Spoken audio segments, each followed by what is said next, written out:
اگر ہم شیخ محترم ادھر سے احتجاج کو علیحدہ کریں کہ احتجاج بڑے پرامن طریقے سے، ہم نے تو جو دیکھا ہے بعض اوقات مہنگائی کے اوپر احتجاج ہوتے ہیں، یہ چینی کے اوپر اور پیٹرول کی مہنگائی کے اوپر جو ہے نا وہ ہو گئے احتجاج ہو گئے. ایک تو یہ احتجاج ہوتے ہیں، اور ایک مذہبی ہوتے ہیں کہ ان کے جو ہماری حکومت ہے ان کے کچھ مسائل ایسے ہو جائیں جو بظاہر دین کے خلاف نظر آ رہے ہوں، جس طرح پہلے بھی ہم نے دیکھی ہیں ساری چیزیں. تو اس کے اگر پرامن غیر مسلح احتجاج کیے جائیں، اپنی رائے کا اظہار کیا جائے، مظاہرہ کیا جائے، تو اس کی گنجائش نکلتی ہے. جو مسلمان حکمران ہیں نا، ان کی ذمہ داریوں میں اسلام نے یہ بات شامل کی ہے. اصل حکومت ہوتی ان کاموں کے لیے ہے کہ رعایا کا مال محفوظ ہو، ان کی جان محفوظ ہو، ان کی عزت محفوظ ہو، ان کا کاروبار محفوظ ہو، ان کا دین محفوظ ہو. ٹھیک ہے. یہ ساری چیزوں کا بندوبست کرنا یہ اصل میں حکومت کا کام ہے.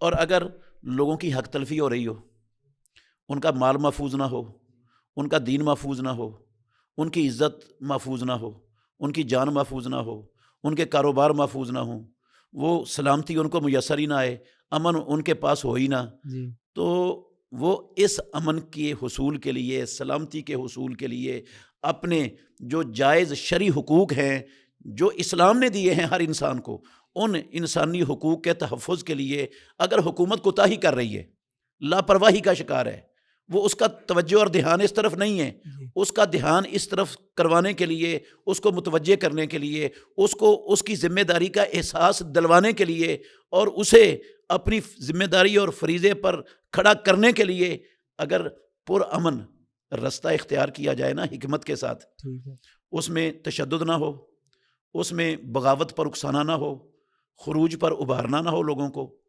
اس میں گالی گلوچ نہ ہو، اس میں قتل و غارت نہ ہو، اس میں لوگوں کی املاک کو نقصان پہنچانا، جراؤ گراؤ نہ ہو، اس میں تخریب کاری کے عناصر شامل نہ ہوں.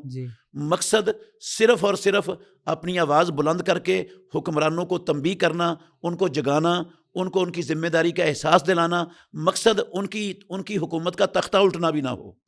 تو اس احتجاج کی تو اسلامی اجازت دیتا ہے. ٹھیک ہے. یہ تو شرعاً درست ہے، اور یہ خروج کے زمرے میں بھی نہیں آتا.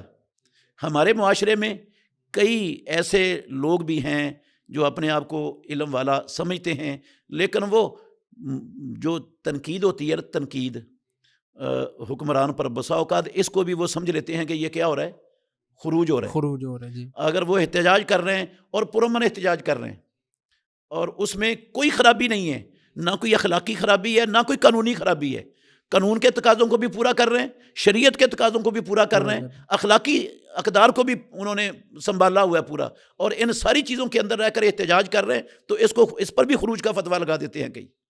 یہ جو ہے نا وہ یعنی یہ خروج نہیں ہے، یہ جائز ہے بالکل. جی. شریعت اس کی اجازت دیتی ہے.